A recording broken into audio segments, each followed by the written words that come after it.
What is up everyone, and welcome to some more F1 23 My Team Career Mode. We're here for round 5 of season 4 of our Jaguar Racing career, and we are going to be at the Miami Grand Prix. Before we get into this one, I'd just like to apologize for the very peaky audio in the previous video. Long story short, my microphone settings reset themselves on my PC, and I didn't realize until after I'd already recorded them, and I was pretty happy with the sort of actual recording that I had done for the Azerbaijan Grand Prix, so I didn't want to have to do it all over again. I didn't think I'd be able to do it quite as well, so I settled for some slightly inoptimal audio. But anyway, moving on. Speaking of failures, we've had 2 failures in the development of some durability upgrades, which is a shame, but fortunately we do have the resource points to get them on the car, so they will definitely be on in time for the Monaco Grand Prix, which, I mean, you know, I don't really know if that's significant or not. I don't think that I want to have any mechanical failures at any point. So the more we can get done, the better. And yeah, we are now going to be getting into the race weekend proper for Miami. I don't know how this is going to go, actually, because this is a track that I have historically done well at times. You know, I won here in previous years' games. I think I was on for a podium here, if I'm not mistaken, was it last season? I think it was last season, if I remember correctly. And then the car broke down.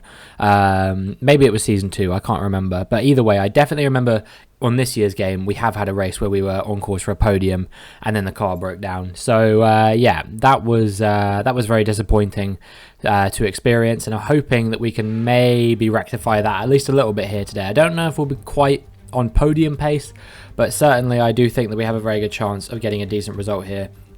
And Lord knows we're going to need it, quite frankly, because we didn't score points in Australia, we didn't score points in China. We were lucky and we bagged a few points in Baku that we probably shouldn't have done because we looked absolutely horrendous at times. And, well, Imola's coming up next, and that's also a track I'm not particularly strong at. So, yeah, I kind of need this one to go well if we want to get ourselves involved in the championship fight. And, well, practice did not go according to plan. We were very off the pace, and we were also quite inconsistent. So I'm going to need to iron out a lot of these issues in time for qualifying, which is now coming up. I think that we have to aim for maybe top 5 here, minimum, I would say, in qualifying. But on 99 AI difficulty, that is going to be easier said than done. I want to finish in the top 5, you know, keep my sort of championship hopes alive. That rhymes, apparently. So yeah, I think that top 5 has to be the minimum here to keep myself in the championship fight. You know, Verstappen obviously had a bit of a difficult race in Baku, which maybe brought him sort of back within reach of us when I was starting to think he was maybe going to get further and further away, but I strongly doubt that he's going to have 2 incredibly poor weekends in a row, so we're going to need to step up our game here in Miami on this occasion. It's a 126.3 to kick things off on a fresh set of soft compound tyres. I think we will need to improve that ever so slightly in order to make it through to the next session, but well, we actually don't, and fortunately it was okay, but we were all the way down in 14th. So we're going to need to find a bit more pace than this if we want any chance of making it through to Q3. I think we do finish 14th in that session, having failed to improve on our second run. So that's 2 sets of soft compound tyres blown already. We've only got 2 left, and well, we'll probably be using one of them in Q2, and hopefully we'll get through to Q3 and be able to use one there. Max Verstappen went fastest there by almost 0.4 of a second, proving why it was just a blip in Baku. Meanwhile, no surprises on the elimination front. Hulkenberg, Lawson, Fittipaldi, De Vries, Tsunoda and Joe all eliminated there. Sargent and Stroll, the 2 back marker drivers, if you will, making it through on this occasion. I might be tripping, but I think one team in those 4 actually scored points last race, if I'm not mistaken. I think it was someone like Fittipaldi or something like that, finished 10th, I think. But I could be completely wrong about that. But I know he was certainly kicking around in the points for a long time. So yeah, we'll have a look at the standings later and we'll see. But for now, on a used set of soft compound tyres, I'm starting to get the car a little bit more hooked up around this circuit. We're doing a little bit better, and it's a 1:26.4, which is only 1/10 slower than my fastest time on a fresh set of soft compound tyres. So I definitely have the potential to go a lot faster here. I think we can definitely dip into the 1:25s. But as we make it into the final sector on our fresh set of soft compound tyres in Q2, we're only 2/10 up. We've only got 1 or 2 more corners to get through. And with Albon there on a 1:25.8, we realistically need to be improving by at least sort of 6 or 7 tenths of a second in order to make it through to the next session. We do have a good run through the final corner, and that helps us improve by another couple of tenths, but I don't think this is going to be enough. We're going to cross the line. I think we were just into the 1:25s. I think it was a 1:25.9, maybe a 1:26.0, but it was only good enough for 13th, and we are out in Q2 for the second time in a row. We did make it through to Q3 in China. But yeah, we were still sort of 2.5 tenths off of making it through. Kevin Magnussen there in P10 would have been the benchmark, so he's at least made it through to Q3. We've got 1 car through, but goodness me, what an absolutely shockingly disappointing qualifying from us for the second weekend in a row now.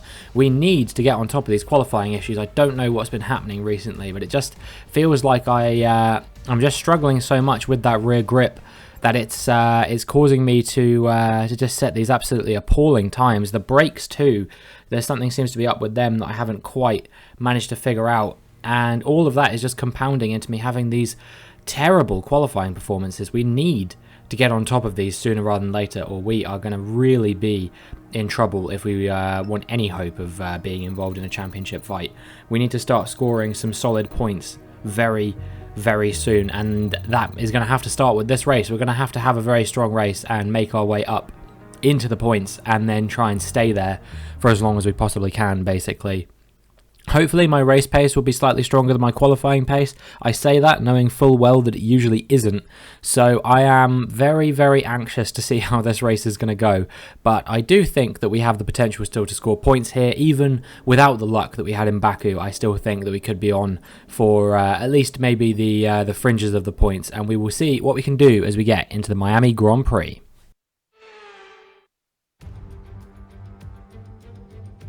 Formula One has arrived in the Sunshine State for spectacular sunsets, gentle breezes, warm waters, and for what will be a fantastic race day here at the Miami International Autodrome.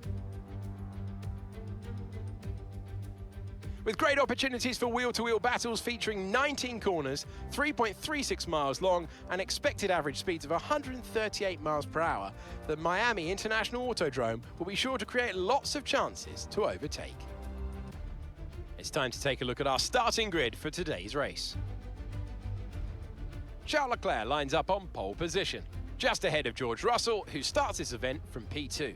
As we continue through the rest of the grid today, we have Perez, Sainz, Oscar Piastri, Gasly, Verstappen, Théo Pourchaire, Norris, Magnussen, Ocon, Albon, Robinson, Hauger, Sargent, Stroll, Hulkenberg, Liam Lawson, Fittipaldi, De Vries, Tsunoda, and Zhou Guanyu. It's almost time for the lights to go out, so let's head down to the track where preparations are underway. We welcome once again to the commentary box Anthony Davidson. And how do you mentally prepare yourself for the rush of the opening lap? Well, the start of the race is always one of the most nerve-wracking parts. You have to hope that everyone is able to get off to a clean start, and this is possibly the trickiest part of the entire race. So many drivers in such a small space, and finding your braking point into turn 1 as well. It's a testament to the driver's skill that there aren't more incidents. Okay, we've got that relief of having points on the board finally, so let's keep that form up and get another top 10 finish today. Alright, so here we go. We are getting ready to get into the Miami Grand Prix, starting 13th with Alex Albon and Esteban Ocon directly ahead of us. I think the target is pretty simple here. I think you all know what I'm going to be aiming for here. Just getting one of those absolutely fantastic starts that we are known for at this point. If I can make up 2-3 positions off the start, get myself into the points, that would be the ideal scenario. Anything more that we can do is just a little added bonus beyond that. So yeah, I'm pretty optimistic nonetheless of our chances of scoring points. Maybe we can even get 2 cars in the points. Obviously it means Magnussen would have to make up at least 1 position if I was going to get past him, and yeah, we will see whether that can ring true or not, and maybe we can get ourselves involved in the constructors fight again a little bit. But it is time for the lights to come on.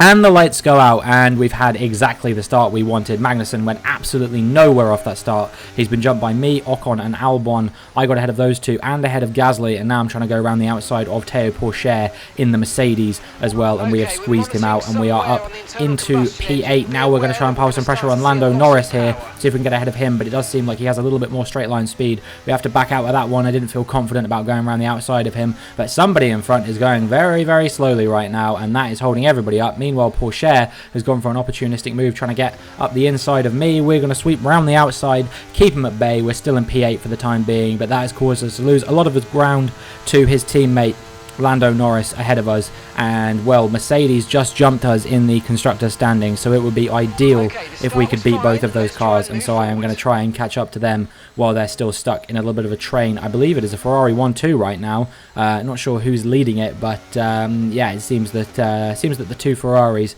are running away with this this race a little bit, with Perez in 3rd. He's a potential championship protagonist this season as well. It might be the era of wingmen. Of course, Bottas won the Drivers' Championship last season, and now it is time for Perez to maybe start to make his mark on the F1 World Championship. He had the win in Baku, of course, and now he's right up there on the podium again. We dive up the inside of Lando Norris from a long way back. Are we going to be able to hold on to this move? I think we're going to be wheel to wheel through the final few corners, but actually we just about managed to sneak ahead of him as we get onto lap 2, and we are up into P7, and now he's actually going to come back at us. I was going to say we're going to try and close down his former teammate in Oscar Piastri, but actually I think we're going to have bigger things to worry about, like keeping Lando Norris at bay for the time being, especially once these soft compound tyres go off. His mediums might come back into play, and actually it seems like his mediums might come back into play even earlier than I thought. He was looking for a potential move around the outside of me there. He thinks better of it, and he's had to stay behind for the time being, but we've got a little bit of a train forming up behind us. This is Norris, then Ocon, then Albon, then Gasly, I believe, are directly behind us, and Lando Norris, I think, is starting to go for a move here as we make our way down towards the Mickey Mouse section. He pulls to the inside. Is he going to be ahead by the time we make the corner? We're alongside each other, but he brakes just that little bit later, and that is all he needs to stay ahead. We do challenge him back into the Mickey Mouse section, but it's just holding us up. Esteban Ocon is going to try and get involved in the fight as well, and he was very close to going for a move up the inside at a very, very strange overtaking spot, but he thinks better of it, and we stay in P8 for the time being. Lando Norris fully ahead of us at this point, 2 seconds up the road by the time we reach the end of lap 5, and now we are potentially going to be coming under threat from Esteban Ocon behind. Like I said, struggling with that rear grip on the exit of that corner, which means that the AI were getting significantly better traction out of it than I was, and that was allowing them with the DRS to go for moves into turn 1. Round the outside goes Esteban Ocon, but I dive back up the inside. I am not giving this position away to just anyone. Esteban, you must know this about me by now. I will defend like hell for every position I get. I don't care if it wrecks my soft compound tyres. It will all be worth it in the end, just for a few points. Fighting over 4 points here at the moment for this this 8th place, and then you've got Ocon, Albon, Gasly and Magnussen, and maybe Hauger also actually directly behind us. So a number of cars involved in this fight right now, and as we make our way to the end of lap 6, I think that Ocon might be going for the same thing he went for before. You can see he's very close again, the gap less than 0.3 by the time that he activates the DRS. He's definitely going to go for a move to the outside, but are we going to dive back up the inside? Yes we are. We leave it super late, but it is a dive up the inside nonetheless, and we are still in P8 as we start lap 7. And I am desperate to get these points. You know, I don't want them to smell blood, because you know how it is if you watch the Monaco Grand Prix with Logan Sargent. Once one person got ahead of him, about 4 people overtook him in the space of 1 lap. If someone smells blood, they all smell blood, and they will all get ahead of you as quickly as they possibly can. And here goes Esteban Ocon into lap 9 once again. Can we do it for a 3rd time? Yes, we can. He is getting absolutely incensed right now. he is fuming. He cannot make this move for love nor money, and every single time he does, it gets him further and further away from the cars in front, and further reduces the likelihood he is going to finish any higher than 8th. So at least that's something I can do, is stop my closest rivals from scoring any more points than absolutely necessary. This has been a absolutely incredible defense from us so far, 3 times in a row, but we aren't going to go for it for a 4th time, because I'm actually going to come into the pits a couple laps earlier than planned. I've decided I'm going to go for my signature undercut tactic at this point. It's worked a treat for us in the races we've done it so far this season. At least it means we can gain a few positions initially, even if we end up losing them towards the end of the race. We are making things a bit more interesting for ourselves, and hopefully increasing the likelihood that we're going to be getting involved in the fight for the points. I don't think that we have the potential to catch and overtake that many cars at the moment with the sort of setups that we're running, and so instead we definitely seem to be focused a lot more on the defense and seeing what we can do in that regard. So we're currently down in P15, but as we move on, you can see this is Pierre Gasly. He's had a spin on the exit of one of the last corners, and that's going to allow a number of cars to make their way through on him, including, you are about to see as he corrects his car a little bit more. Not them, that is the AlphaTauris and a Haas, I believe. But yeah, in the background there, that's me. So I'm definitely going to be ahead of Pierre Gasly after he comes in for his pit stop, and that has promoted us up into P14. Now we're going to try and get ahead of the AlphaTauri of Stroll and the Haas of Hulkenberg here, if we can make our way past Hulkenberg. And now we're going to see if we can get ahead of Stroll in the same maneuver down the same straight, diving into the corner. He was squeezing us to the inside of the corner. Very aggressive driving from the Canadian there, but we do manage to make 2 overtakes for the price of 1, and we are up into P12 with a number of cars still to pit. You can see Magnussen and Hauger just 11 seconds up the road from me right now, and those are a couple examples of drivers who are yet to pit. So I would not be surprised in the slightest, actually, if I am not only still in the points after this pit stop phase, but actually quite comfortably ahead of a lot of the drivers who I was sort of battling with beforehand. Ocon coming in at the end of this lap. It'll be interesting to see what the gap between myself and him is, considering that he was right up my chuff at the end of lap 10 when I came into pit. In fact, I was a little bit worried that he might overtake me before I made it there, but in the end it didn't matter, and you can see as we start on lap 13 he is down on us by quite a significant margin. Hasn't even left the pit lane yet, just about has left, and I think he's going to be at least 5 seconds down on us. And you can see as we make our way to the end of lap 13, yes, the gap is 4.7 seconds. So that'll keep Ocon busy for the time being, as Hauger is now coming into the pits as well. My former teammate, of course, still interested in his fortunes. I want to see him do well, just not too well that it allows Aston Martin to beat us in the Constructors' Championship, and also not too well that he beats me in the Drivers' Championship, of course. So we are running at the moment in P10. There's still a few cars in front to pit. I think Magnussen is still going to pit, and a couple other guys, but Verstappen had to pit as well, Norris, and you can see that they are behind me. Well, Norris is Verstappen just ahead of me, in fact, and well, it looks like we might be able to potentially go for a bit of a move here on him, but we weren't quite close enough to do it on this occasion. But if we can stay with him through these DRS zones, then maybe, just maybe, there exists a chance that we might be able to make a move for P6. That would make me immensely happy, because you know, we're currently running in P7, and the more points we can get, the better. You know, if I can grab a P6, that'd be fantastic. I think Verstappen and Russell made contact there, actually. A little bit of a clash. Someone broke their front wing. We'll find out who it was in just a moment. They're still going wheel to wheel through the corners. Verstappen goes super slowly. It must have been him that broke his front wing. I had to weave like crazy to get out of his way. And yeah, if I hadn't had those quick reactions, I would have probably been out of the race there, because he was going so slowly through that corner. It means we do lose out of position to Norris. But if Verstappen doesn't pit with damage like that, then I have absolutely no idea what he's doing, because he was going so dangerously slowly through that corner. I think about going for a move on Norris there, but they end up going wheel to wheel right at the wrong time for me, and so I have to take a few more evasive maneuvers, try and go up the inside of Norris. We do make it past Verstappen, and now through the Mickey Mouse section, Verstappen is going to do me the favour of holding up Esteban Ocon behind, which I'm hoping will deny him the opportunity to catch us at least for a few more laps. We'll see if we can stay with Lando Norris, but I am not optimistic. I think he will start to break away now. As we make our way onto the end of lap 20 and the start of lap 21, you can see that Carlos Sainz has made his way into the pits for the second time in this race. And so that's going to promote us up into P6, but maybe not for long, because Esteban Ocon attacking us up the inside into turn 1 this time. We do manage to keep him at bay just about, but can we hold on to this position for 9 more laps? I don't know, to be perfectly honest with you. I think that there is a real possibility that Ocon could make this overtake for P6. I want to fight for P6 if I can, but yeah, I'm not super optimistic about our chances of getting this one done. Sadly, I think that it might just be a little bit too tall of an order.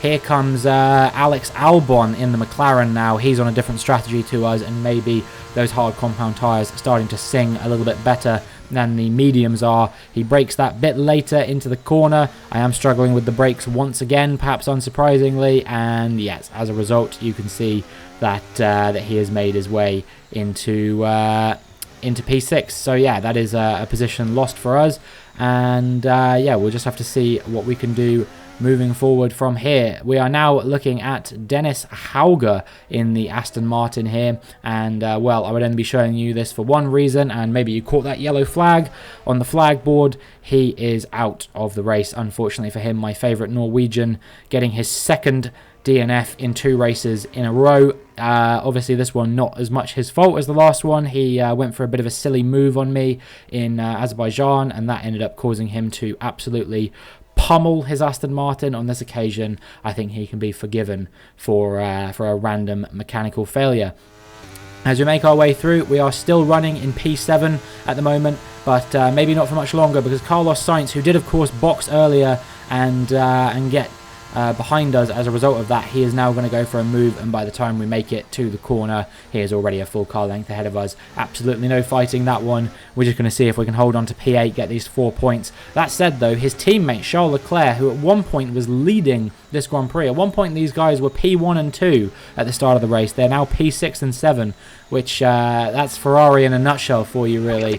Yeah, Leclerc seems to be going quite slowly, so maybe there's a chance for us to catch him. I dive way too deep into the final corner, and that compromises my run on Charles Leclerc, so we're now going to have to try and catch up with him again if we can, but we get close to him pretty quickly. I don't know if he's got some kind of issue or what the deal is here. Maybe his tyres have just gone off at this point, but yeah, we are making this overtake, and it is a fairly trivial affair for us, in fact, as we make our way through into P7 once again. It looks like it's going to be 6 points for us here in the Miami Grand Prix, provided that Leclerc can't get back past us and nobody else has any surprises in store for us. So yeah, now I think it's just going to be about bringing it home. Sainz 2 seconds up the road, Albon 5 seconds up the road. Don't see myself catching those guys. They're on fresher, faster tyres than me, and as we make our way onto the final lap of the Grand Prix, we are in a bit of a no man's land. So I think that this one is going to be fairly straightforward to bring home, but finally we are starting to get to a point in the season where we're at least consistently scoring decent points. We're not scoring quite the level of points we would want to be yet, but hopefully once we get to a stage in the season where I'm racing more consistently at tracks I like a bit more, then maybe we'll be able to start contending for some podiums and, more crucially, some victories.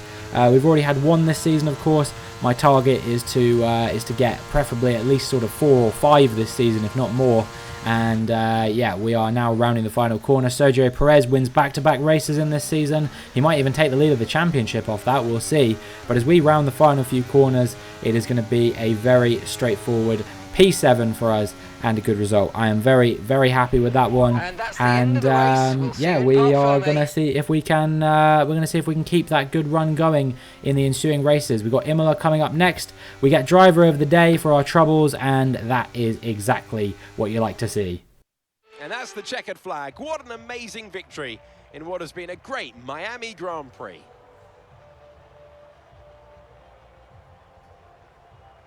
Anthony Davidson, how do you think they were able to set themselves apart today? Well, they certainly stood out as a driver with tons of confidence on the track. I think their ability to keep their cool, even during some of the more hectic parts of the race, meant they were able to capitalise on the mistakes of other drivers, giving them the opportunity to make their way to the top spot with ease.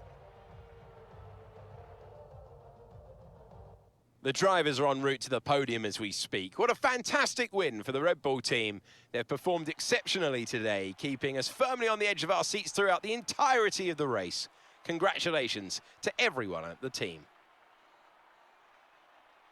Well, it is a second win in a row for Sergio Perez as he marks out his credentials as a potential championship contender here, and he is flanked on the podium by his teammate George Russell in the Red Bull and the Australian Oscar Piastri in the McLaren, who might yet be a championship contender as well. He's had a pretty strong start to the season, if I'm not mistaken. Obviously, he did have a mechanical failure in Baku, but other than that, he's having a good one so far. So who knows? Maybe he could get involved as well. So let's have a look then at the drivers' standings. The points that Sergio Perez earned today see him take over the lead in the Drivers' Championship.